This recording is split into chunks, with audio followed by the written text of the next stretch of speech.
Cette installation est une usine de concassage de roches. Elle est conçue et utilisée pour séparer des matériaux rocheux de différentes tailles.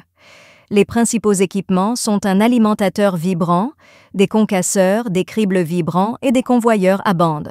Par exemple, l'installation a une capacité de 1000 TPH.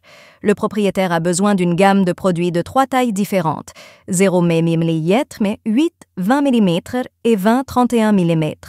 La procédure de traitement sera la suivante. Dans un premier temps, la matière première est envoyée dans un bac de stockage. La taille des matières premières peut être comprise entre 0 et 300 mm. Ensuite, les matières sont envoyées dans un alimentateur vibrant équipé d'une barre de grille de 80 mm pour cribler les matières de moins de 80 mm, puis dans un crible vibrant équipé d'une couche de tamis de 20 mm pour cribler les mottes de moins de 20. Les matériaux de 80 à 300 mm sont envoyés au concasseur à mâchoire pour être broyés. Les matériaux de 20 à 80 mm provenant du crible vibrant et les matériaux plus petits sont envoyés vers le convoyeur à bande après le concasseur à mâchoire. Au milieu du convoyeur à bande peut se trouver un déferrailleur pour éliminer le fer d'une manière ou d'une autre.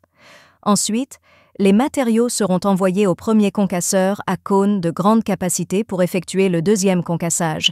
Généralement, pour la deuxième partie de concassage et la partie d'après concassage, nous suggérons d'utiliser un concasseur à cône pour une grande capacité, comme la situation de plus de 50 tonnes.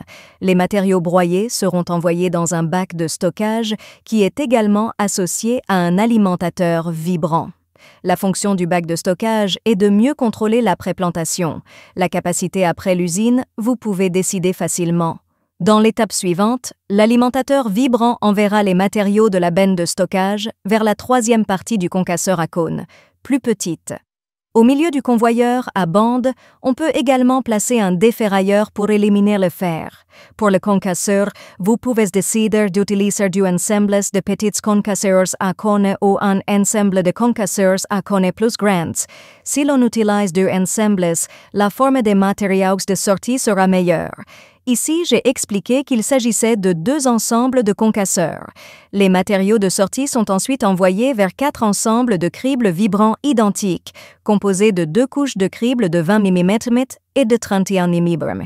Il est donc possible de produire des matériaux de 3 tailles différentes, 9 mm, 20, 31 mm et plus de 31 mm. Les matériaux d'une taille comprise entre 20 et 31 mm sont envoyés ensemble pour constituer la première gamme de produits de sortie et les matériaux d'une taille supérieure à 31 mm sont renvoyés vers l'ancien deuxième concasseur à cône pour être à nouveau concassés.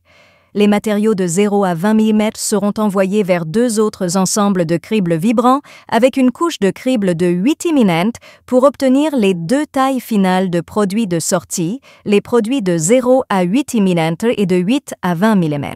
Le cas ci-dessus est donné à titre de référence. L'usine peut être personnalisée en fonction des différents types de minerais et des capacités de traitement.